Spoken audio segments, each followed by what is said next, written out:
कि या अल्लाह अगर इन अलामतों में से कोई मेरे अंदर हो तो मैं अभी तौबा करता हूँ।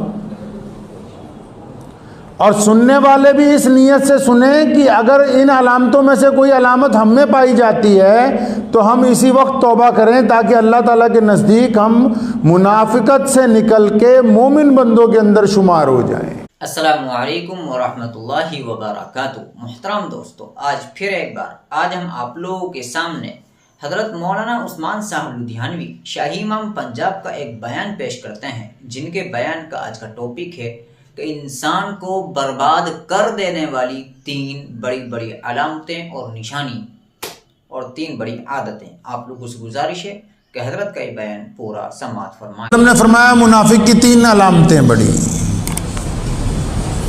ये जो हदीस में आपको सुनाने लगा हूं, हम इस नीयत से इसको पढ़ते हैं। जब हमने पढ़ी इस नीयत से पढ़ी कि या अल्लाह अगर इन अलामतों में से कोई मेरे अंदर हो तो मैं अभी तौबा करता हूं।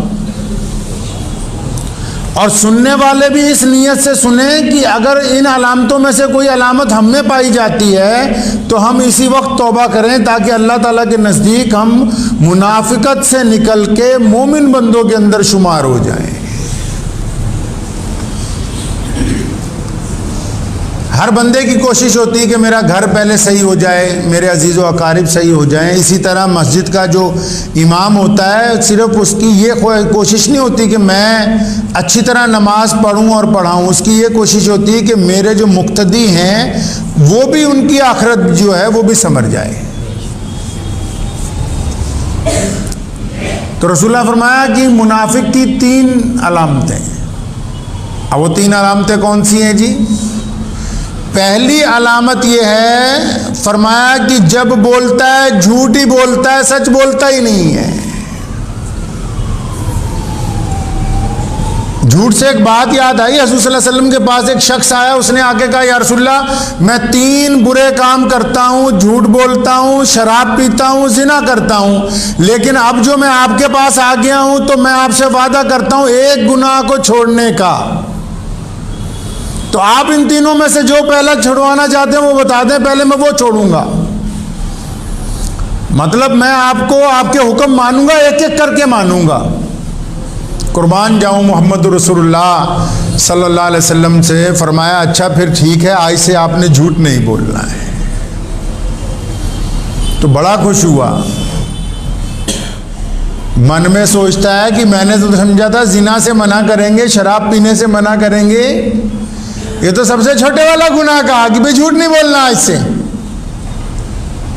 बात हो गई, बाहर आ गए। बहुत सारे मामलात में जब झूठ बोलने लगा, बार बार ख्याल आया कि अल्लाह के रसूल सल्लल्लाहु अलैहि वसल्लम पूछेंगे तो मैं क्या जवाब दूंगा। शराब पीने का वक्त आया, बहुत देर सोचता रहा कि अगर रसूल करीम सल्लल्लाहु अलैहि वसल्लम ने मजलिस में ये पूछा कि शराब तो नहीं पी थी, तो मैं क्या कहूंगा इतने लोगों के सामने कि पी थी। वादा करके आया हूं कि मैंने झूठ नहीं बोलना है। मुहम्मदुर रसूलुल्लाह सल्लल्लाहु अलैहि वसल्लम को खुल्के अजीम बनाया अल्लाह ने। ऐसी जात आज तक कायनात में नहीं आई है जिसने इंसानों के एक एक नब्ज को देखा हो कि इंसानियत किस तरफ से जख्मी है और इसकी पलकें कैसे सवारी जाएंगी। जिना का इरादा 1 घंटा सोचने के बाद इसलिए तर्क करना पड़ा कि अगर मजलिस में यह पूछ लिया गया कि आज जिना तो नहीं किया है, तो मैं इतने लोगों के सामने, इतने चौधरियों के सामने क्या कहूंगा कि हाँ जी मैं अपना मुंह काला करके आया हूं। बुराई की जड़ को पकड़ा मोहम्मद रसूलुल्लाह सल्लल्लाहु अलैहि वसल्लम ने। फरमाया मुनाफिक की, बेईमान की पहली निशानी ये है कि बेईमान आदमी झूठ बोलता है। ये हाथ में पकड़ी हुई है ना झूठ बोलने की मशीन है, जिनको मोबाइल कहते हैं। किसी का फोन आ जाता है, हाँ भाई कहाँ है, अगर वो जगरांव ब्रिज पे होगा बोलेगा नहीं मैं शेरपुर चौक खड़ा जी। हत्ता की तमाम आइम्मा लिखते हैं अपनी अपनी तशरीह में कि झूठ बोलने वाले की हालत इस हद तक खराब हो जाती है कि एक वक्त आता है वो अपनी माँ को कहता है कि अम्मा टेंशन ना ले, मेरे पास पैसे आने वाले, मैं तुझे हज कराऊंगा। तो माँ कहती नहीं नहीं, तेरा काम ही झूठ बोलना, मुझे तुझ पे बिल्कुल एतबार नहीं है। झूठ बोलने की वजह से कारोबार खराब होता है, झूठ बोलने की वजह से तालीम खराब होती है, झूठ बोलने की वजह से माँ बाप का एतबार उठ जाता है, झूठ बोलने की वजह से यार दोस्तों का एतबार उठ जाता है। ऐसी बदतरीन बुराई कि जो बंदा इसको पकड़ लेता है झूठ बोलने को, उसका साथी कोई नहीं बनता, उसको हर एक हफ्ते नया दोस्त तलाशना पड़ेगा। झूठ की बदबू की वजह से कोई साथ में चलता ही नहीं। तो बेईमान की पहली अलामत क्या है जी? कि झूठ बोलता है। अब अंदाज़ा लगा लें कि झूठ इतना बड़ा गुनाह है कि इस्लाम ने पहले इसे पकड़ा कि नहीं, पहले इसको ख़त्म करेंगे तो माशरा ठीक होगा। हज़रात सहाबा किराम रज़ियल्लाहु तआला अजमईन में खूबी थी, आजकल लोगों में कम रह गई है। मुसलमानों की ये पहचान है, जब कभी अदालत में मुकदमा जाता था दूसरे की बात भी पूरी बताते थे, अपना जुर्म भी पूरा बताते थे। आज लोग सिर्फ दूसरे की बात बताते हैं, अपना कसूर नहीं बताते हैं। हमारे एक बहुत करीबी रिश्तेदार हैं, उनका मुझे फ़ोन आया एक दिन, मस्जिद में अक्सर फैसले होते रहते हैं। कहते हैं उस्मान भाई, ये जो आपके सामने दाईं तरफ बंदा बैठा है ये मेरा बहुत करीबी है, फैसला इसके हक में होना चाहिए। तो मैंने उन्हें कहा आप भी इस्तग़फ़ार पढ़ें, मैं भी पढ़ूं कि भाई मस्जिद में फ़ैसला किसी के हक में नहीं हो सकता, अल्लाह और उसके रसूल के हुक्म के मुताबिक हो सकता है। रसूल करीम सल्लल्लाहु अलैहि वसल्लम ने फरमाया बेईमान की दूसरी पहचान ये है कि वादा खिलाफी करता है। पहली पहचान झूठ बोलता है, दूसरी पहचान यह है कि वादा करने के बाद वादे पर पूरा नहीं उतरता। रसूल करीम सल्लल्लाहु अलैहि वसल्लम वादे के कितने पक्के हैं कि एक जगह से गुजर रहे हैं, कोई साथ में है, उन्होंने कहा या रसूल अल्लाह आप ज़रा इस दरख्त के पास रुक जाएं, तो मैं ये थोड़ी ही दूर पर मेरा गांव है, कुछ काम करके आता हूँ फिर आपके साथ चलूँगा। हुज़ूर सल्लल्लाहु अलैहि वसल्लम वहाँ रुक जाते हैं और वो चला गया गांव में। अब गांव में जाके भूल गया कि मैं रसूलुल्लाह सल्लल्लाहु अलैहि वसल्लम से उन्होंने वादा किया, वहाँ खड़े हुए हैं। अब आके भूल गया, 3 दिन तक वादा याद ही नहीं रहा। 3 दिन बाद अचानक गुजरा तो देखा मोहम्मद रसूलुल्लाह सल्लल्लाहु अलैहि वसल्लम वहीं पर मौजूद हैं। बड़ा शर्मिंदा हो गया, या रसूलल्लाह बड़ी गलती हो गई। फरमाया हाँ तुमने हमें तकलीफ़ में डाला, इसके अलावा कुछ रसूल करीम सल्लल्लाहु अलैहि वसल्लम ने नहीं फरमाया। आप अंदाज़ा लगाएं, उम्मत को तरबियत दी गई। जो ज़ुबान है ना, मामला सारा इसी पे टिका हुआ है। ये ज़ुबान दिलों को जोड़ती भी है, हड्डियों को तोड़वाती भी है। ये ज़ुबान जो है मलहम भी बनती है, ये ज़ुबान लोगों को जख्मी भी करती है। वादा किसी से कर लेते हैं तुझे परसों पैसे देंगे, नरसों पैसे देंगे, और फिर सोचते हैं कि नहीं नहीं अब तो इसको टरका दिया है। ऐसे बेईमान लोग जो हैं यही तो मुनाफिक हैं। अब ये चाहे नमाज पढ़ते रहें,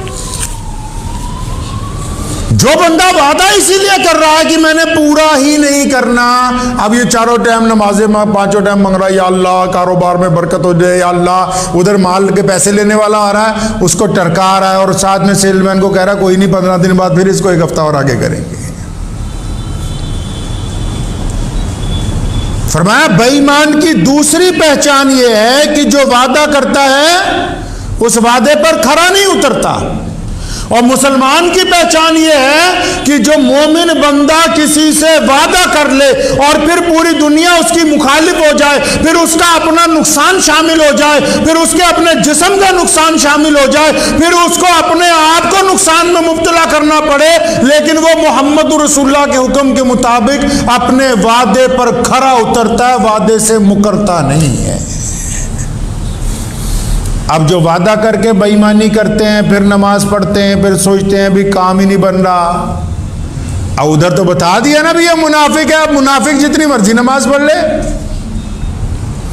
मुनाफिक बंदा जितनी बार मर्जी नमाज पढ़ ले, जब वो ईमान की शराइत पूरी नहीं कर रहा, पहले तो झूठ बोल रहा है मुनाफिक, दूसरा वादा खिलाफी कर रहा है। अब तीसरी पहचान मुनाफिक की क्या है जी? अमानत में खयानत करता है। अमानत में खयानत करता है। अब आप कहोगे कि ऐसे तो बहुत सारे लोग हैं जिनके पास कोई अमानत रखवाता ही नहीं है। ऐसे बहुत सारे लोग हैं जिनके पास कोई अमानत रखवाने आता ही नहीं। सोचते भाई हमारे पे तो ये हुक्म लागू नहीं हो रहा। अमानत सिर्फ रकम की नहीं है, अमानत ज़र और जवाहरात की नहीं है, सिर्फ अमानत सिर्फ माल कपड़ा गाड़ियां किसी के पास छोड़ गए उसकी नहीं है। एक बंदा आपका दोस्त है, आपका भाई है, आपका पड़ोसी है, वो अपने दिल का बोझ हल्का करने के लिए खामोशी से आपके कान में कुछ बातें कहता है, अपने राज अमानत के तौर पर आपको देता है, और देते हुए इधर उधर भी देखता है कि कोई और सुन ना ले। अब उसके राज आपको अपने सीने में रखने थे, अब उन राजों को लोगों को बताता फिरता है। ये भी अमानत में खयानत है, और ये बंदा मुनाफिक है जो अमानत में खयानत कर रहा है। कल ही अमानत पैसों की नहीं होती कि हमने दूसरा पैसा रख गया पूरे लौटा दिए। अमानत इज्जतों की भी होती है। अमानत जो है दूसरे की बातों की भी होती है, अमानत राज की भी होती है। अब अमानत में सारा दिन खयानत कर रहे हैं। कोई बंदा अपनी बात बता गया, दूसरे को फोन कर करके बता रहे हैं, अच्छा आप सुना फलां आया था मेरे पास, उसकी बीवी का ये मामला है, उसके बेटे का ये मामला है, उसके बच्चों का ये मामला है, और फिर पांचों वक्त आके नमाज भी पढ़ रहा है। मैं तो अक्सर बाज औकात मुझे कुछ लोग कहते हैं कि ऐसी बात ना करें, मैं अक्सर कहा करता हूं कि जो ऐसे बेईमान लोग हैं, ऐसे मुनाफिक लोग हैं, उनको नमाज पढ़ने की जरूरत क्या है? जब तक दिल से मुनाफिकत ही ना धुली, झूठ बोलने से हट नहीं रहे,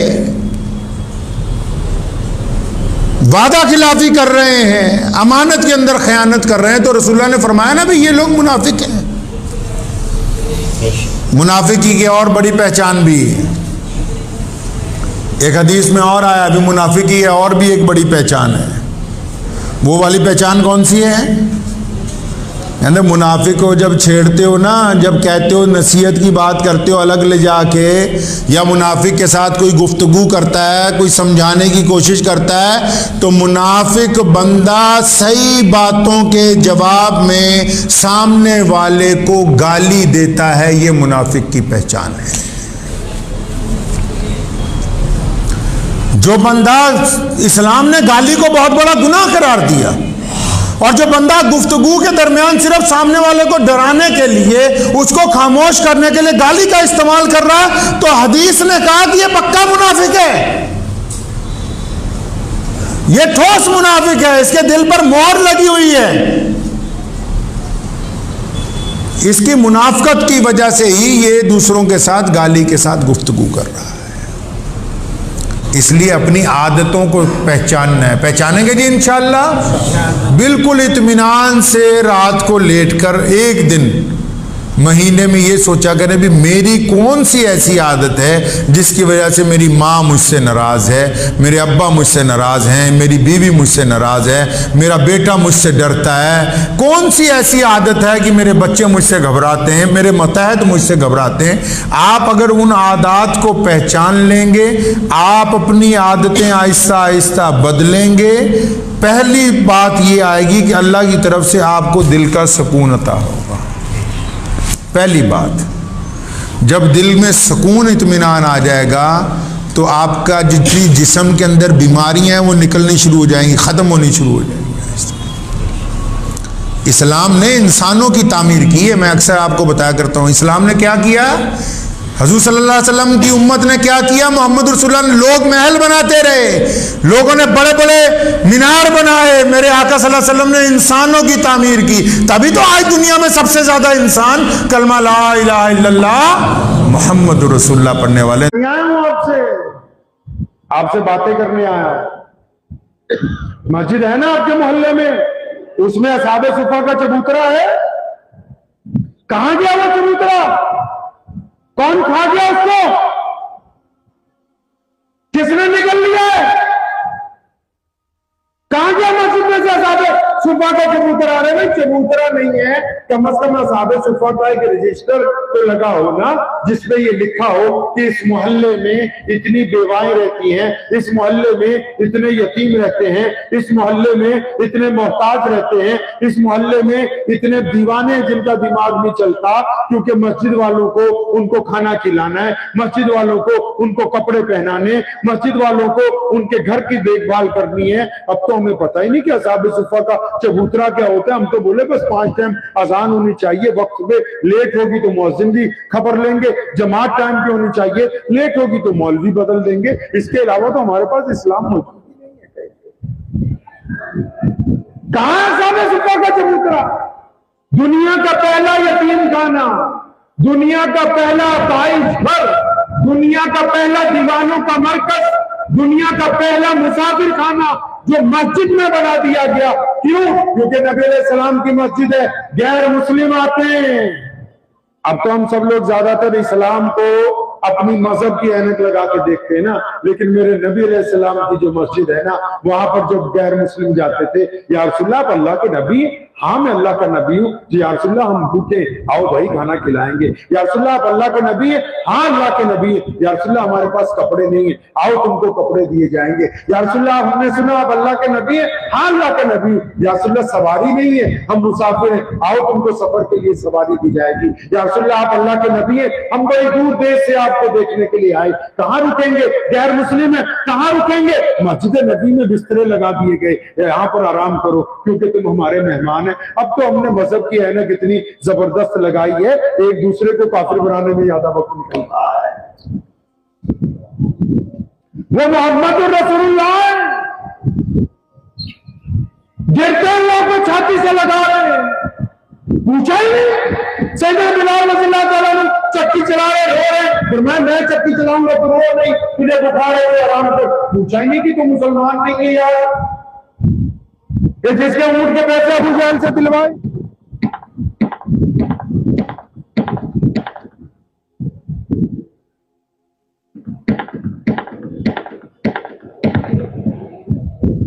ये जिस बंदे के ऊंट के पैसे अबू जहल से दिलवाए वो भी मुसलमान नहीं। नबी अलैहिस्सलाम ने तो पूरी कायनात के लिए ऐलान कर रखा है कि आओ मैं आलम के लिए रहमत बन के आया हूं। और आज नबी के मानने वाले किरदार की बात नहीं कर रहे, अपनी आंखों की शर्मो हया की बात नहीं कर रहे, अपनी गुफ्तगू की बात नहीं कर रहे, अपने व्यवहार की बात नहीं कर रहे, वो भी बस मजहब खेलने के अंदर लगे।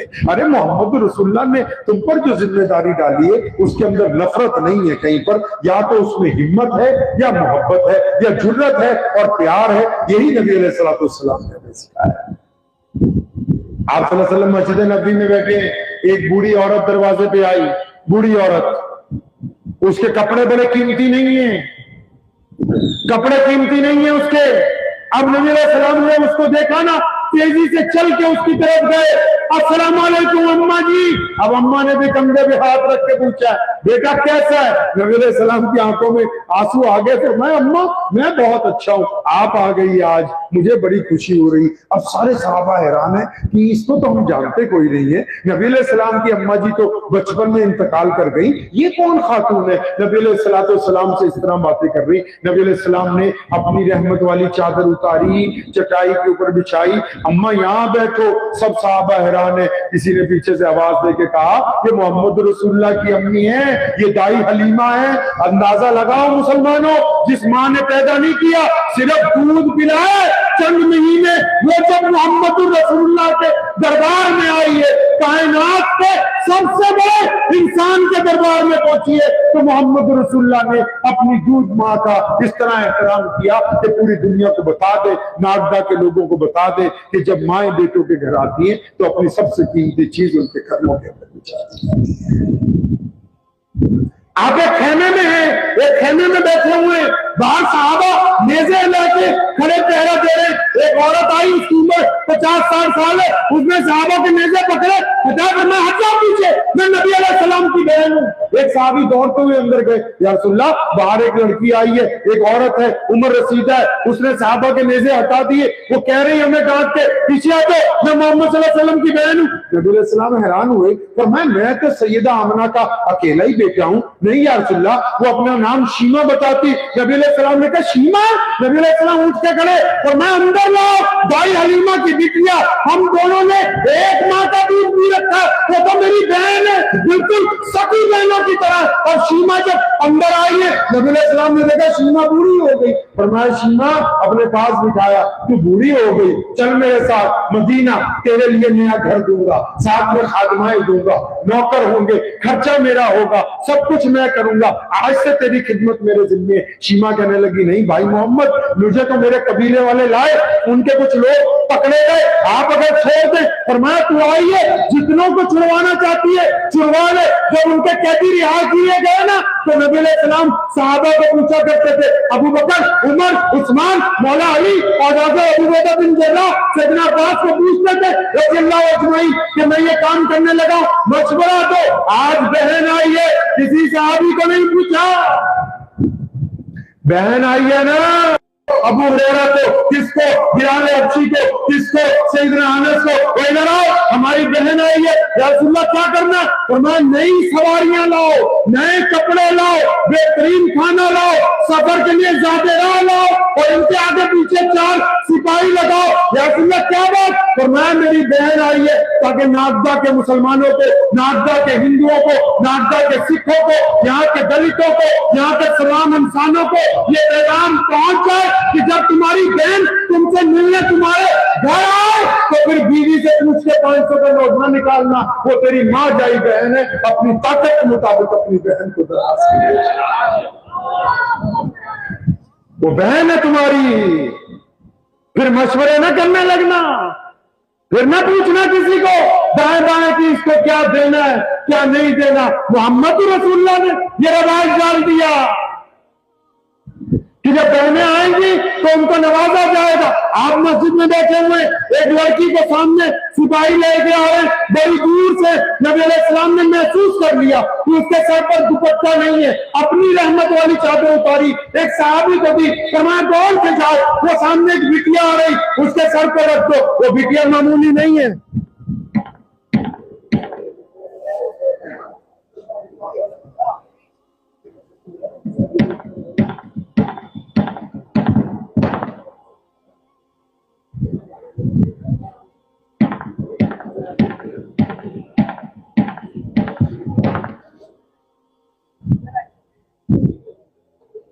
जैसे गर्म पानी और भाई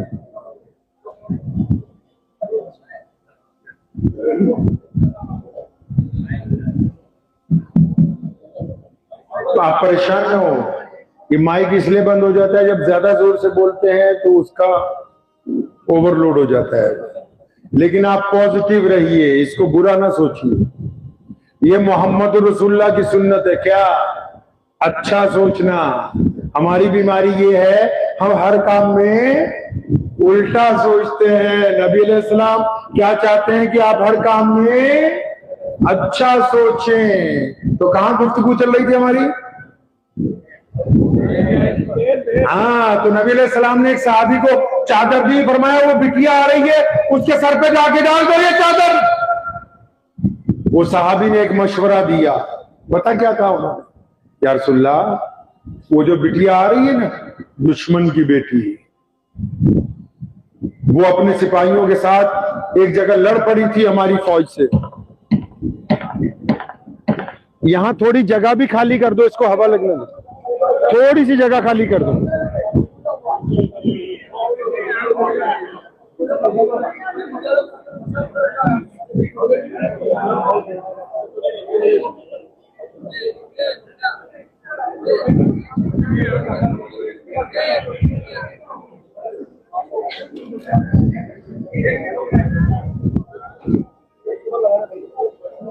कोई बात नहीं, कोई बात नहीं।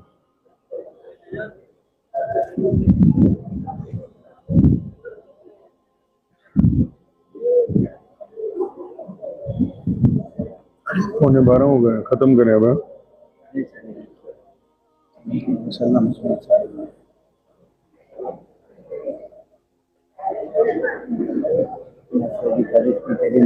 अल्लाह का एहसान है, ये नबी अलैहिस्सलाम की बरकत है बस।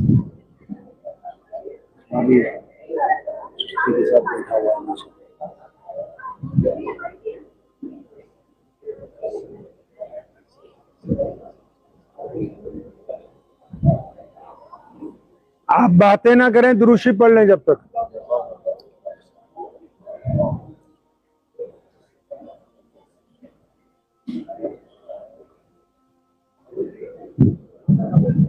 जज़ाकल्लाह, दुरूद शरीफ पढ़ लीजिए। सल्लल्लाहु।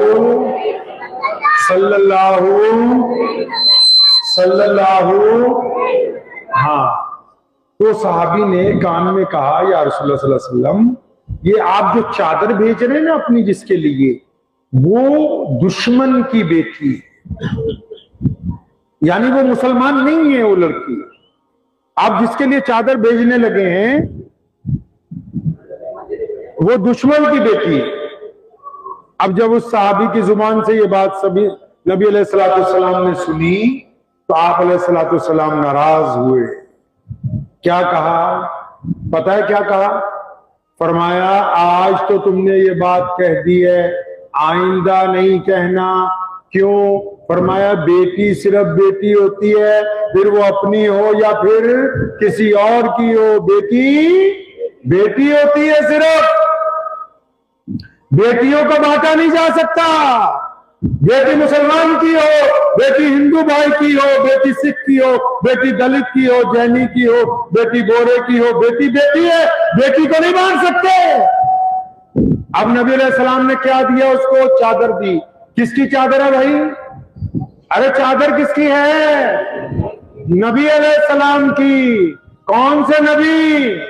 जो खातिमुन नबीयीन है, जिनके बाद कोई नबी आने वाला है नहीं। और ये चादर पता कितनी कीमती है? चादर की कीमत बताऊं आपको।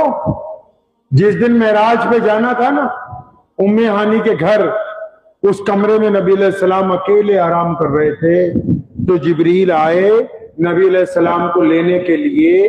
तो नबी अलैहिस्सलाम आराम कर रहे थे, सो रहे थे। तो जिब्रील ने अल्लाह से पूछा, या अल्लाह, आपका महबूब सो रहा है, आप अगर इजाजत दें तो मैं आवाज दे के इनको उठा दूं। अल्लाह ने कहा, ओ जिब्रील, ठीक है, तू फरिश्तों का सरदार है, लेकिन तू इतना बड़ा नहीं बना कि मोहम्मद रसूलुल्लाह को आवाज देगा। फिर जिब्रील ने हिम्मत की कि अल्लाह, आवाज देने की इजाजत नहीं है, हाथ लगाऊं इनको, हाथ लगा के उठाओ। अल्लाह ने फिर कहा, ठीक है, तू रूहुल अमीन है, लेकिन तू इतना बड़ा नहीं बना कि तू अपने हाथ मोहम्मद रसूलुल्लाह सल्लल्लाहु अलैहि वसल्लम के जिस्म को लगाएं। जिब्रील हैरान है, या अल्लाह करना क्या है? फरमाया, करना क्या है? घूम के मेरे नबी अलैहिस्सलाम के कदमों की तरफ हो जा। जब वो कदमों की तरफ हो गए, अल्लाह ने फरमाया, अपने घुटने जमीन पे लगा। जिब्रील ने घुटने जमीन पे लगाए। फरमाया, अपने ठंडे ठंडे होंठ मोहम्मद रसूलुल्लाह के तलवों के साथ लगा दे ताकि उनकी आंख खुल जाए। जिस चादर को जिब्रील बोसा देना इज्जत की बात समझते, वो चादर एक बेटी के लिए बेची जा रही है, और वो बेटी जो मुसलमान नहीं है, ताकि मुसलमानों को बताना क़यामत तक के लिए इंसानों को कि बेटियां बेटियां होती हैं। बेटियों को मजहब के नाम से, बेटियों को धर्म के नाम से, बेटियों को बराबरी के नाम से, रंग के नाम से, कद्दोकाट के नाम से तुम बेटियों को बांट नहीं सकते। मोहम्मद रसूलुल्लाह कह चुके कि बेटी अल्लाह की रहमत है, अब क़यामत तो आ सकती है, ये अल्लाह की रहमत को कोई तब्दील नहीं कर सकता। अब उस बेटी की सुन लो। वो बेटी पता किसकी है? हातिम ताई की बेटी। हातिम ताई पता कौन है? इतना बड़ा बादशाह है, इतने पैसे बांटता है, इतने पैसे बांटता है कि नबी अलैहिस्सलाम फरमाते हैं कि अल्लाह हातिम से राजी थे। आप सल्लल्लाहु अलैहि वसल्लम के आने से पहले हातिम ताई का इंतकाल हो गया था, उसी दौर का बादशाह गुजरा है। तो नबी अलैहिस्सलाम ने फरमाया, इतना सखी था, अल्लाह उसकी सखावत से राजी थे, तो इतना गरीबों को बांटता है, उसकी बेटी है। अब वो क्योंकि शहजादी है, वो खुद कहती कि जब मुझे मुसलमानों ने पकड़ा तो मैंने अपने दिमाग में आइडिया लगाया कि नौज़बिल्लाह जब इनके दरबार में जाऊंगी तो मैं ऐसे ऐसे सवाल करूंगी, क्योंकि मैं बादशाह की बेटी हूं, तो शायद मेरे सवाल का जवाब ना आए नौजुबिल्लाह। लेकिन वो कहती है कि जब मेरे कंधों पर, मेरे सर पे नबी अलैहिस्सलाम की रहमत वाली चादर डाली गई ना, तो ज़ारो कतार रोने लगी। और नबी अलैहिस्सलाम के पास आके उसने कहा कि या रसूलुल्लाह सल्लल्लाहु अलैहि वसल्लम, मैं आपके रब की कसम खा के कहती हूँ, मेरे दिल में था कि आप दुनिया के बादशाह हैं, नहीं, आप तो पूरी कायनात के दिलों को फतेह करने के लिए अल्लाह की तरफ से भेजे गए। अब जब हातिम की बेटी आई है, अंदाजा लगाओ, जब बहन आई है तो इतना कुछ किया, मां आई है तो इतना कुछ किया, तो अब जब बेटी आई है तो बेटी के लिए क्या कुछ ना करते। बेटी ने जो कहा कि या रसूलल्लाह फलां फलां लोग मेरे साथ रिहा होंगे, नबी अलैहि सलाम ने हुक्म जारी कर दिया, बिटिया के लिए भी सवारियां, बिटिया के लिए भी नए कपड़े। और जो अपनी भी बिटिया है ना, सैयदा फातिमातुज़ ज़हरा, अम्मी खदीजतुल कुबरा रज़ी अल्लाह फरमाती, अम्मी आयशा रज़ी अल्लाह तआला फरमाती है कि ऐसा हमने कभी देखा ही नहीं कि नबी अलैहि सलाम के दरबार में, उनके घर में, उनके हुजरे में, उनकी आरामगाह में अगर कभी फातिमातुज़ ज़हरा आई ना, तो नबी अलैहि सलाम हमेशा अपनी बेटी से उठ के मिले हैं, ताकि दुनिया को पता लग जाए बेटियों का एहतराम बाप खड़े होकर किया करते हैं। अब वो बेटी जब वापस गई जब अपने महल में, तो उसका एक भाई है, उसका नाम है अदी बिन हातिम। नाम याद रहेगा भाई, अदी बिन हातिम। तो उसने अपने भाई को कहा, यार अदी, तू इतनी दूर दूर भागता फिर रहा है, मैं मोहम्मद सल्लल्लाहु अलैहि वसल्लम से मिल के आई हूं, खुदा की कसम वो बादशाह नहीं है, वो अल्लाह के सच्चे नबी है, तू उनसे जाके मिल। तो अदी ने अपनी बहन को पता क्या कहा, कहने लगा जाऊंगा तो सही, वो लोगों से सुना अपनी इबादत गाह में मिलते, अपनी मस्जिद में मिलते, मैं जिस दिन जाऊंगा उनके घर पे जाके मिलूंगा, उनका महल देखना चाहता हूं, उनका कमरा देखना चाहता हूं, उनके रहने का तरीका देखना चाहता हूं। अब अदी एक दिन अचानक मदीना मुनव्वरा पहुंचे, नबी अलैहिस्सलाम मस्जिद नबी में बैठे हुए। जब ये मस्जिद में अंदर दाखिल हुए, नबी अलैहिस्सलाम ने जब देखा ना, तो आप सल्लल्लाहु अलैहि वसल्लम ने उसे बुलाया, फरमाया, ओए अदी आजा। अब अदी के तो पैरों के नीचे से जमीन निकल गई कि भी मोहम्मद रसूलुल्लाह तो मुझे पहचानते। अदी हैरान। अदी ने जाके सलाम किया, अभी वो बैठी हैं, नबी अलैहि सलाम ने उनका हाथ पकड़ा, फरमाया अदी घर चलते हैं, घर चल के बात क्या करते हैं। अब अदी बिन हातिम पे कब कभी तारी हो गई कि नबी अलैहि सलाम मेरा नाम भी जानते हैं और मेरे दिल में क्या है ये भी जानते हैं। नबी अलैहि सलाम उनको घर पे ले गए, उसने देखा खजूर के तनों से बनाया हुआ घर है, खजूर की छत है, खजूर की चटाई, खजूर का तकिया। नबी अलैहि सलाम ने उनको बिठाया पर्दे वाले हिस्से में, उनको खजूरें खाने के लिए दी और दूध पिलाया। अदी के साथ 2-3 बातें हुई और नबी अलैहि सलाम ने फिर आखिर में कहा, अदी मुलाकात का वक्त खत्म हो गया, अब आप जा सकते हैं। तो अदी ने नबी अलैहि सलाम का हाथ पकड़ा, रोने लगे, फरमाया या रसूलल्लाह ये बात सच है कि मैं आपसे मिल के वापस जाने के लिए आया था, लेकिन अब आपसे मिल लिया हूं, अब अभी अभी जो है अपनी मौत तक आपको छोड़ के वापस नहीं जाने। यहां एक बात कहता हूं आपसे, सारे उलमा इकराम बैठे हैं, मसला नहीं बयान कर रहा, पहले बता रहा हूं, मसला नहीं बता रहा हूं, फतवा नहीं दे रहा हूं, मशवरा दे रहा हूं। क्या दे रहा हूं जी? मशवरा। अक्सर आपने बड़ों से सुना होगा, जैसे ये हमारे बड़े बैठे हैं मेरे दोनों तरफ, अगर कोई बच्चा फालतू बात करता है घर में, तो बड़े उसको क्या बोलते हैं, भाई औकात में रहो, फालतू बात, समझाते हैं ना। तो एक नबी की क्या शान होती है, एक नबी बता सकता है। नबी की शान कौन बता सकता है? नबी बता सकता है। और जब हमारे नबी मोहम्मद सल्लल्लाहु अलैहि वसल्लम आए तो कोई नबी नहीं था, तो अल्लाह ने कहा कि मैं बताऊंगा मोहम्मद रसूलुल्लाह की शान। कभी ताहा कहा, कभी यासीन कहा, कभी मुदस्सिर कहा, कभी रहमतुल लिल आलमीन कहा, कभी साहिबे खुल्क अजीम कहा, कभी ये कहा कि आपका जिक्र बुलंद कर दिया गया, कभी साहिबे जामे कौसर कहा। तो हर बंदे का एक दायरा होता है। ये पुलिस वाले खड़े ना, इनका एक दायरा है, जिस डिवीजन से आए बस उसी इलाके में मुकदमा दर्ज हो सकता है। एक ऊपर और अफसर होता है, उसके नीचे कई थाने होते हैं, उसका भी एक दायरा है। फिर एक जिले का अफसर है, वो भी जब जिले से बाहर जाएगा तो दूसरे जिले में नहीं कुछ कर सकता, अपने जिले में आएगा तो ताकत। स्टेट का राजा है, स्टेट में है तो राजा है, स्टेट से बाहर गया मेहमान। कोई पूरे मुल्क का बादशाह है, मुल्क के अंदर उसका हुक्म चलता है, मुगल मुल्क से बाहर गया तो मेहमान। हर चीज की एक हद होती है ना, हद होती है ना। तो हर बोलने वाले की भी एक हद है, सवाल करने वाले की भी एक हद है, सुनने वाले की भी एक हद है।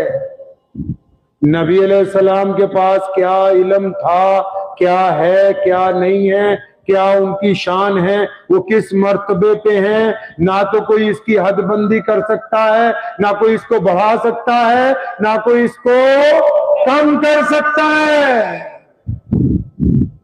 हमारे मौलवियों में इमाम अबू हनीफा से लेकर शाह वलीउल्लाह मुहद्दिस तक कोई एक आलिम भी ऐसा नहीं जिसने कभी नबी अलैहिस्सलाम की शान के ऊपर आपस में बहस की हो। ये बदबख्ती के हमारे हिस्से में आई, नौजुबिल्लाह एक दूसरे से बहस करते हैं, नबी अलैहिस्सलाम की हदबंदी करने की कोशिश करते हैं, कुछ नबी अलैहिस्सलाम की हदूद बढ़ाने की। अरे अल्लाह के बाद जिनका नाम आ गया हो उनकी क्या हदूद होगी।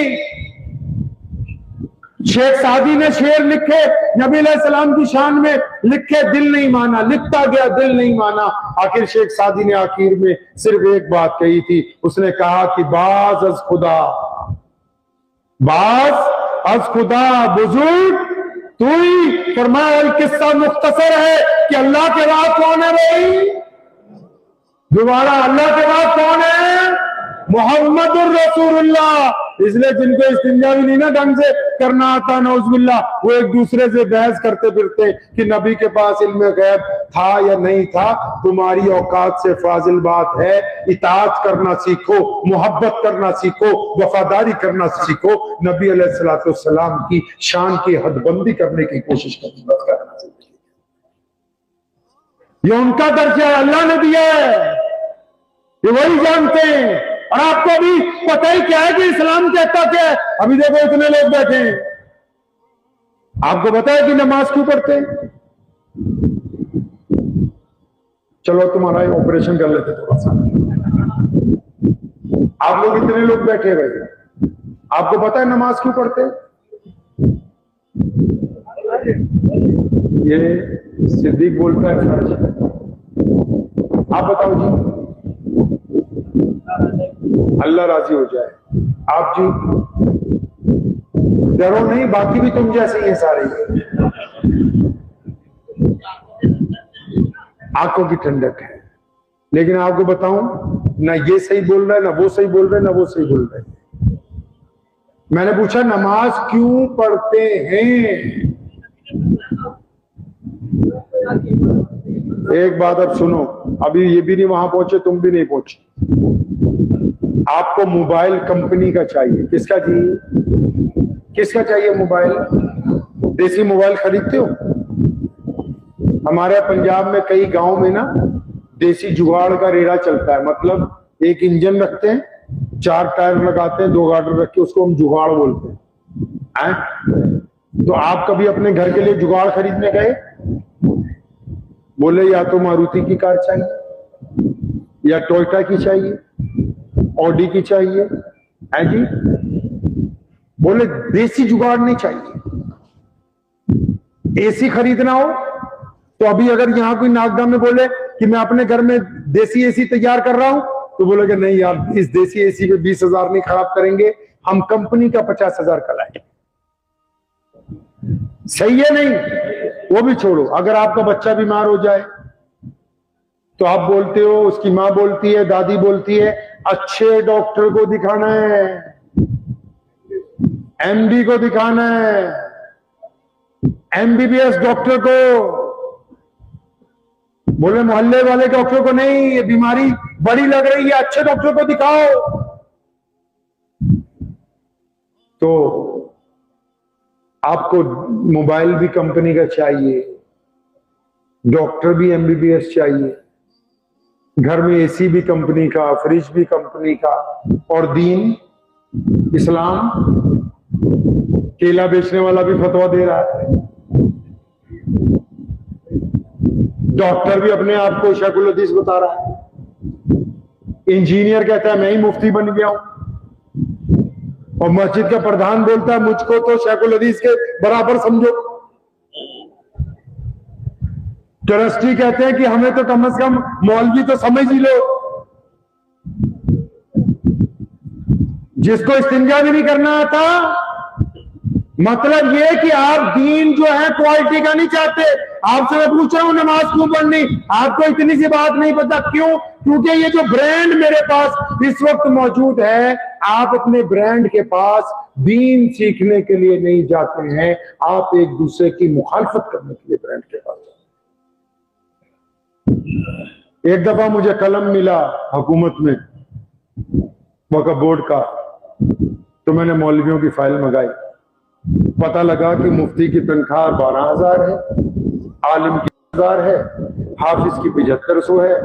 तो मैंने बोला इसको सीधा 50। अब जब ये बात मीटिंग में रखी तो जो दुनियादार मेंबरान थे वो सारी मेरे से उलझ गए। कहने लगा यार तू भी मौलवी है, तू तो मौलवियों के पीछे लग गया, तो इनको इतने ज्यादा पैसे नहीं चाहिए। तो मेरे एक दोस्त हैं, वो मेरे साथ उन दिनों में वक्फ बोर्ड में थे, मेंबर थे। तो मैंने उनको बोला तुम तनख्वाह को छोड़ो, तुमने आज जूते कितने अच्छे पहने, बहुत स्टाइल के लग रहे हैं। तो उन्होंने मुझे बोला उस्मान भाई ये 22,000 रुपए के जूते हैं, ये एडिडास कंपनी के मैं लेके आया हूं। तो मैंने फिर अपने मकसद पे आया। मैंने कहा आप बिल्कुल ठीक कह रहे हैं, जिस कौम के जूते 22,000 के हों, इमाम 6,000 का हो, तो उनको जूतियों की जरूरत है, इमामों की जरूरत नहीं है। इनको जूतों की जरूरत है, पता ही नहीं। अगर आप इनसे पूछते जाके ये बताते कि कुरान ने कहा इन्ना सलाता, कि नमाज फर्ज कर दी गई, क्यों? ताकि गंदी बातें करनी छोड़ दो, गाली देनी छोड़ दो, बदतमीजी छोड़ दो, गुंडागर्दी छोड़ दो, अय्याशी छोड़ दो, शराब नोशी छोड़ दो। इसलिए नमाज बनाई है कि तुम आज से गंदी बातें नहीं करोगे, तुम अच्छी बातें करने लगोगे, इसलिए नमाज पढ़ाइए। आप तो यही पता नहीं कि नमाज क्यों बनाई है। अब अगर ब्रांड के पास जाते ना जी तो ये बात पता होती है आपको। आप मुझे कहते कि मौलाना कुरान में लिखा है कि नमाज इसलिए है कि हम गंदी बातें करनी छोड़ दें, हम अच्छी बातें करें। लेकिन कुरान तो मुर्दे बख्शवाने के लिए रख लिया है भाई, है जी। अब जो मुर्दा आप हमसे बख्शवाते भी हो ना, जो मदरसे के बच्चे हैं उनकी बुराई नहीं कर रहा, उनका कोई कसूर नहीं हो जाते। वो एक बच्चा जाके देख लेता है कि मुर्गे की बिरयानी बन रही, कि बकरे की बन रही है, वो फिर बता देता है भैया मुर्गे वाले ही हैं, जल्दी जल्दी पढ़ के खत्म कर दो इनका। आप जैसा दीन चाह रहे हैं, जिस हिसाब से आपको ये पता है कि मस्जिद क्यों बनाई है?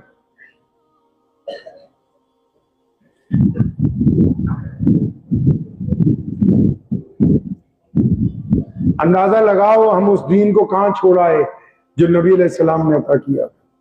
मस्जिद क्यों बनाई भाई?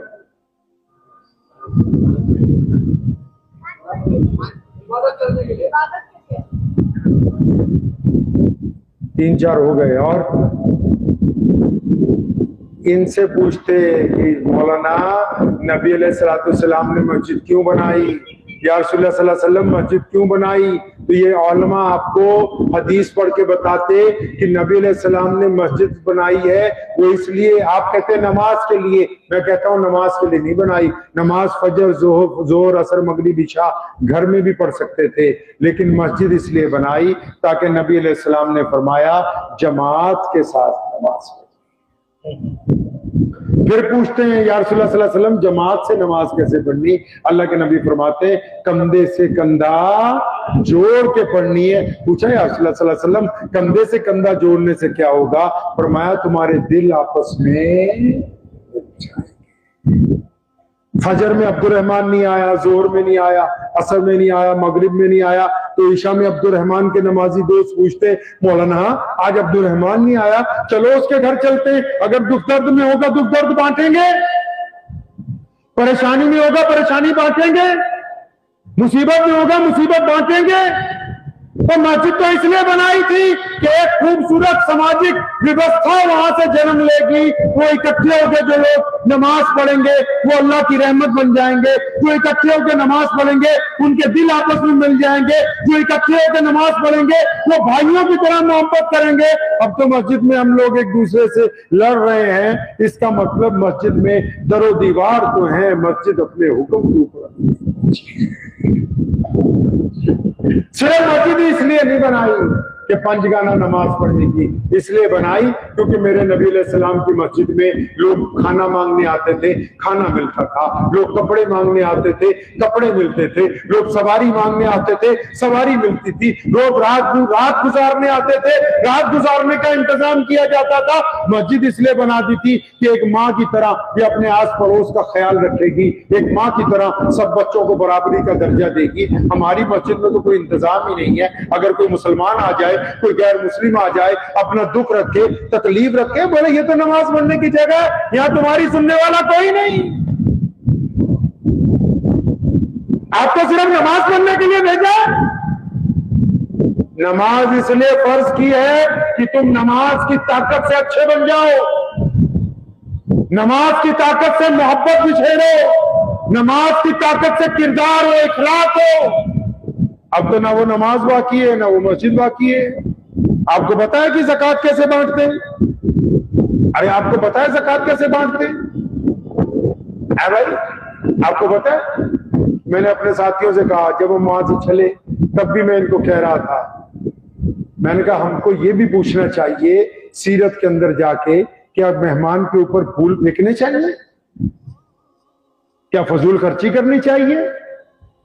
आपकी मोहब्बत पे नहीं मैं कुछ कह रहा हूं, मतलब यह है कि हमारी जिंदगी के जितने काम हो वो नबी अलैहिस्सलाम की गाइडलाइन में होने चाहिए। हम अपनी खोपड़ी ना लगाएं भाई।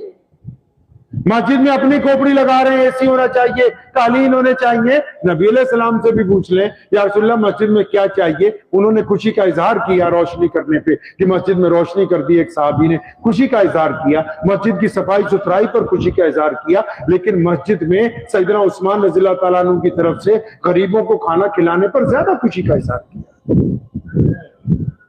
मोहताजों की जरूरत पूरी करने पर ज्यादा खुशी का इजहार किया। सैयदना अबू बकर सिद्दीक को बोला ज़कात इकट्ठी करके लाओ। या रसूलल्लाह कहां? फरमाया मस्जिद में। या रसूलल्लाह क्या करेंगे? फरमाया पहले जो करीब के लोग हैं ना, मुअज्जिन भूखा मर रहा, इमाम के पास अपना मकान नहीं, पड़ोसी की छत गिरी हुई है, सामने कोई बेवा पर तड़प रही है, रह रही है, उसके बच्चों के पास फीस नहीं है, और ये चौधरी साहब ज़कात 1000 किलोमीटर दे रहे, बोले हम तो बहुत बड़ा दीन का काम कर रहे हैं। अरे दीन का काम तब होगा जब नबी अलैहिस्सलाम की सुन्नत के मुताबिक अदा किया जाए। पैरवी इख्तियार करनी है मोहम्मद रसूलुल्लाह सल्लल्लाहु अलैहि वसल्लम की। अगर उनसे वफादारी नहीं होगी, आपको पता है जिस दिन मक्कातुल मुकर्रमा फतेह किया गया, नबी अलैहिस्सलाम बैतुल्लाह में दाखिल हुए, वही उस्मान बिन तला जिससे चाबी मांगी थी, फरमाया ले आओ उस्मान बिन तला को। उस्मान बिन तला कांपता हुआ आया, चाबी उससे ली, बैतुल्लाह को खोला, साफ किया गया, दो नफिल जब नमाज पढ़ी, जब बैतुल्लाह से निकले ताला लगाया, कहा उस्मान बिन तला? उस्मान बिन तला कहते हैं मुझे यकीन था कि मेरी गर्दन उतार दी जाएगी क्योंकि मैंने उस दिन चाबी नहीं दी थी। आज जब मैं आगे पहुंचा हूं, नबी अलैहिस्सलाम ने मुझे करीब बुलाया, फरमाया उसी बिन तला ये चाबी रख ले, अब क़यामत तक तेरे पास रहेगी। आज हम तुझको दे रहे, उस दिन तूने हमको नहीं दी थी। उस्मान बिन तला कहते हैं चाबी नहीं मेरे पास आई, कलमा ला इलाहा इल्लल्लाह मुहम्मद रसूलुल्लाह। वक्त भी बहुत हो गया है, आइंदा बातें फिर होंगी इंशाअल्लाह। लेकिन एक सवाल है छोटा सा आप सबसे, आप सबको बड़ी फिक्र है कि जी मुसलमान क्या करें, मुसलमानों का क्या हो रहा है जी? एक दफा अपने दिल पे हाथ रख के ये सोच के बताइए कि आप बजात खुद पर्सनली कैसे मुसलमान हैं। क़यामत वाले दिन मौलवियों को नहीं पकड़ना हम पहले कि तुमने इस्लाम की तबलीग की थी, नहीं, सबको ही पकड़ना है एक लाइन से। कैसे? आपने कभी इस्लाम की फोटो देखी भाई? बोलो नहीं देखी। फतवा देने में तो माहिर हूं माशाल्लाह। यहां तो सारे फतवा दे रहे, इंजीनियर भी फतवा दे रहे, बिरयानी बनाने वाले भी फतवा दे रहे, कुछ ख्याल ही नहीं कि भी उलमा के पास जाके पूछना। एक फोटो खींचिए अपनी। किसकी फोटो खींचनी है? किसकी? जोर से बोलिए किसकी? सब भाई बहन बेटे बेटियां जो बैठे हुए हैं, अपनी एक अच्छी सी फोटो खींचे, आज ही खींच लेना रात को। अपने बिस्तर पे जाके उस फोटो को ध्यान से देखना है। अगर उस फोटो में कोई ठग नजर आ रहा है तो आप रसूलुल्लाह सल्लल्लाहु अलैहि वसल्लम के मुजरिम हैं। अगर उस फोटो में कोई बेईमान नजर आ रहा है तब भी आप अल्लाह और उसके रसूल के मुजरिम। अगर उस फोटो में कोई शराबी नजर आ रहा है तब भी आप दीन के मुखालिफ। अगर उस फोटो में किसी की बेटी पर जिना की निगाह रखने वाला नजर आ रहा है तब भी आप अल्लाह और उसके रसूल सल्लल्लाहु अलैहि वसल्लम। क्यों? ये जो हमारे गैर मुस्लिम भाई हैं ना, सारे पूरे देश में, वो कुरान नहीं पढ़ते, जरूरत नहीं है, वो मस्जिद नहीं जाते, जरूरत नहीं है, लेकिन वो इस्लाम को जानते हैं, वो मुसलमानों को पहचानते हैं। कैसे? क्योंकि अब्दुल रहमान पहली क्लास से लेकर 10th तक उनके साथ पढ़ा है, क्योंकि मोहम्मद जुनैद उनकी दुकान के ऊपर सेल्समैन है, क्योंकि मोहम्मद शफी की दुकान पर वो सामान लेने जाते हैं, क्योंकि अब्दुल कादिर के साथ उनकी दोस्ती है। समझे? तो वो इस्लाम को किसमें देखते हैं? वो इस्लाम को आपके किरदार में देखते हैं। अब ये फैसला आपने करना है कि इस्लाम अच्छा मजहब है गैरों के नजदीक या बुरा मजहब है, या आपका किरदार फैसला करेगा। ये जो हमने नया ट्रेंड चलाया है ना, परसों में कश्मीर में भी क्या क्या है, जो नया ट्रेंड चलाया कि इस्लाम पर सवालात करो, मौलवियों से जवाब लो। किसी मुसलमान को कोई हक नहीं पहुंचता कि वो किंतु परिंतु करे। गैरों को हक है कि वो हमसे सवाल करें, हमारे पास उनका जवाब है। मुसलमानों के लिए हुक्म है कि वो मोहम्मद रसूलुल्लाह की बिना चूं चरा पैरवी इख्तियार करेंगे, इताअत करेंगे, फर्मा बरदारी करेंगे। अगर आप चूं चरा करेंगे तो उसको बगावत कहा जाता है और बागियों का किसी दिन के अंदर आपको भी हक पहुंचता है। गैरों को हो सकता है, वो भी उनको जिनको कुछ हमसे सवाल करने। ये जो नया ट्रेंड चला ना जी कि यूट्यूब पे फला सवाल, अरे जिन्होंने इताअत, अब एक बेटा बाप से पूछेगा कि तू मेरा बाप है कि नहीं, एक बेटी मां से पूछेगी, एक नौकर मालिक से पूछेगा कि तू दुकान कैसे चला रहा है, एक मुलाजिम हुकूमत से पूछेगा कि तुम हुकूमत कैसे चलाओगे। नहीं, दुनिया के तमाम सिस्टम, ये जो आम सिस्टम है, घरों के, बाजार के, दुकान के, हुकूमत के, उनमें भी क्या है? इताअत है कि भैया जो नौकरी ज्वाइन कर ली है बस हुक्म मानना है। अब जिन्होंने मोहम्मद रसूलुल्लाह सल्लल्लाहु अलैहि वसल्लम को अल्लाह का आखिरी रसूल मान लिया, जो अल्लाह पर ईमान रखते हैं, उनका काम है नबी अलैहिस्सलाम के हुक्म की तामील करना, हुक्म की तामील करनी है, चू चरा नहीं करनी। और जो जिस मसलक पर चल रहा है वो उसी मसलक से हुक्म की तामील करे। अगर आप इस चक्कर में लग गए कि फलां का मसलक खराब है, फलां इमाम के पीछे है, तो सारी जिंदगी आपस में उलझते रहोगे। अल्लाह ने तुमसे ये नहीं पूछना कि किस पर तनकीद की थी, अल्लाह ये नहीं पूछने वाले कि किसकी बुराई की थी। वो ये जरूर पूछेंगे कि तेरे दरवाजे पर एक बंदा आया था, उसने मेरा नाम लेके तुझसे मांगा था, तूने उसको खाना खिलाया था कि नहीं खिलाया था?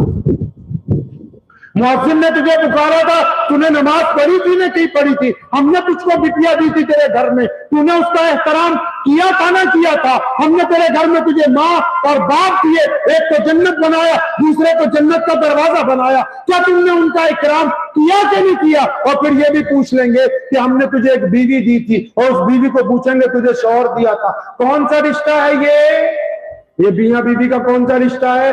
जब ये दुनिया बनी ना कुरान के मुताबिक, आदम अलैहिस्सलाम को जब पैदा किया ना, जन्नत में भेजा, अब्बा जी उदास रहते थे, अचानक एक दिन अम्मा हव्वा को अल्लाह ताला ने उनकी पसली से पैदा कर दिया। अब आदम को जब होश आई, अम्मा हव्वा दुनिया की सबसे खूबसूरत औरत थी, दुनिया में अब तक जितनी औरतें आई सबसे ज्यादा खूबसूरत हम सबकी माँ थी, मुकम्मल लिबास में अल्लाह ने उनको वजूद अता किया। अब आदम ने जब उनकी तरफ देखा ना, तो जब आकर्षित हुए तो पूछा, या अल्लाह ये कौन है? ये नहीं कहा कि तुम दोनों माँ बाप हो, ये नहीं कहा कि भाई बहन हो, ये नहीं कहा सास ससुर हो, ये नहीं कहा दादा दादी हो, और मैं आदम ये तुम्हारी बीवी है। यानी इंसानों में जो पहला रिश्ता अल्लाह ने तय किया वो मियां और बीवी का है।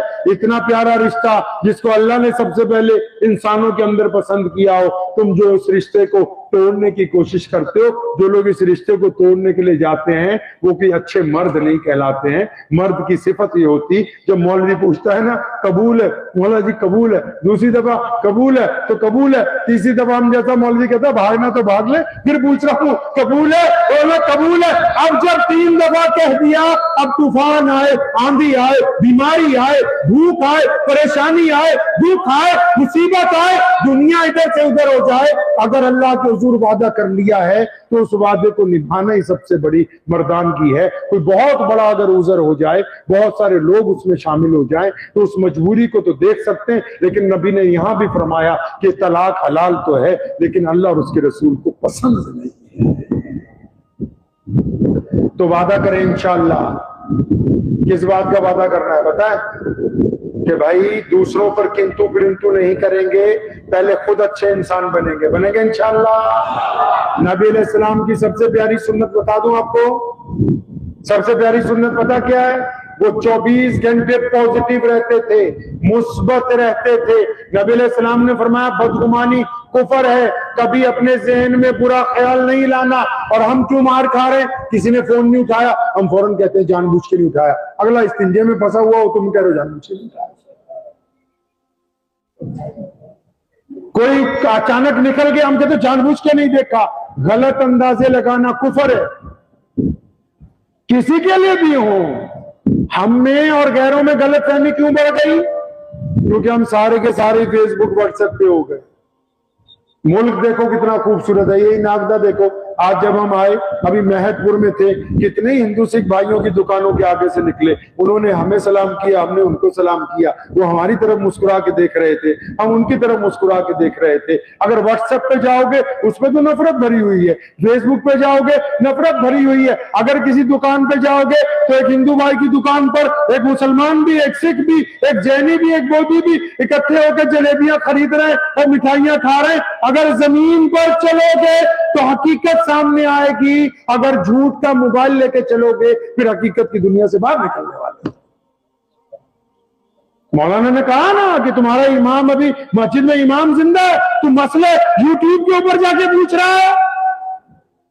उलमा को भी कहता हूं, एक बात मैं कहा करता हूं, मेरे अब्बू जान ने मुझे सिखाई थी, आपकी गोशगुजार भी करता हूं। मुझे उन्होंने एक दफा तरबियत के लिए जो बातें समझाई, उनमें एक बात ये कही, बेटा अगर कोई फोन पर फतवा पूछे तुमने मना कर देना है। मैंने पूछा अब्बू जी क्यों मना करना है? फरमाते थे तुम मुकल्लफ नहीं हो फतवा देने के। क्यों मुकल्लफ नहीं है? फरमाते थे वो बंदा फतवा देगा जो फतवा मांगने वाले को जानता हो कि मांगने वाला कौन है, ईमानदार है कि ठग है, बेईमान है या अच्छा है। क्योंकि जो 200 किलोमीटर से फतवा मांग रहा है वो अपने सवाल अपने मिजाज के मुताबिक मांग रहा है। अगर अपनी मस्जिद के पास, अपनी मस्जिद के मुफ्ती के पास, अपनी मस्जिद के इमाम से फतवा लेने जाएगा ना, उसे पता होगा ये सूदखोर है, उसे पता होगा ये बेईमान है, उसे पता होगा इसने अपनी बहन का हक मार रखा है, वो समझ जाएगा किसके खिलाफ फतवा मांग रहा है। वो सही बात बताएगा।